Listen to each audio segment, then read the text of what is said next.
So, let me tell you about something that happened to me not too long ago that really rocked my world. About a month ago, my boyfriend Jamie, who is 20, broke up with me, and it was one of the hardest experiences of my life. You might be wondering why a couple so young decides to part ways, especially when there is love still between them. Well, the reason is both heavy and fragile. Jamie is deeply depressed. When Jamie broke the news to me, I could see it in his eyes that he was struggling. It wasn't just a casual breakup. It carried the weight of everything he was wrestling with inside. He told me he felt broken, like a shell of himself, and that there were traumas he had been carrying for a long time. I remember the way his voice shook, how the light that usually sparkled in his green eyes felt dimmer, as if he had already given up. It hit me hard, and my heart sank to the pit of my stomach as I listened to him. Jamie has always had dreams of becoming an underwater welder. He would talk about how exhilarating it sounded, how it was a mix of adventure and danger. But there was something different in the way he described it that day, almost an eerie calmness about the risks. He mentioned the horror stories, the statistics of accidents in that line of work, and the strange thing was, he didn't seem fazed by it. "If I died tomorrow, I'd be okay with that," he admitted, and my heart shattered into a million pieces hearing him say those words. How could someone so vibrant once now feel so empty? It felt as if he was speaking about his life like it was a disposable item, a feeling of resignation that scared me to my core. And while I understood he needed space to deal with his mental health, the friend in me wanted to scream, "No, don't let go." Despite it all, he asked to remain friends. He still texted me every day, shooting me the latest funny reels on social media, like we had never broken up at all. But I could feel this strange, heavy cloud hanging over our interactions. He insisted that he couldn't be in a relationship, and while I was hurt, I respected his wishes.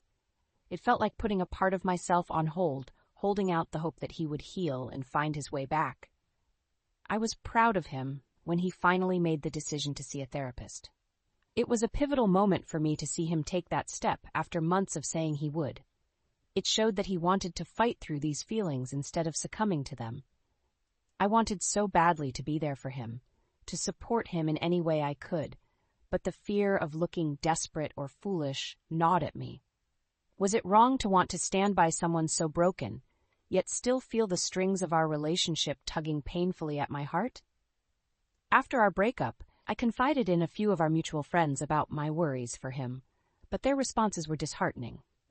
They brushed off my concerns, assuming it was just me wanting him back or crying for help in the midst of my heartbreak. "He's not going to do anything," one friend snapped dismissively, as if my fears were just the ramblings of a jilted lover. That dismissal stung more than I anticipated. I felt so small, my worries invalidated, as if Jamie's struggle didn't matter to them.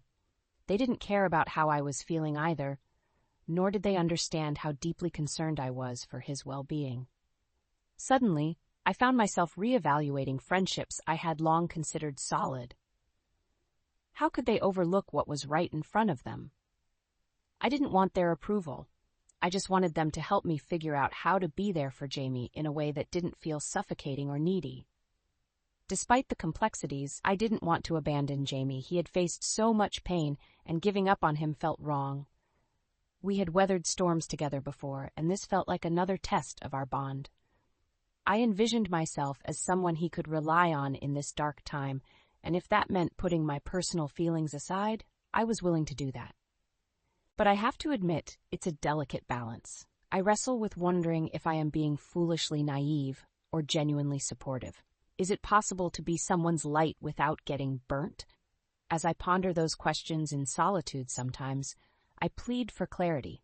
So here I am, standing on the edge of friendship, navigating through the uncharted waters of love and mental health.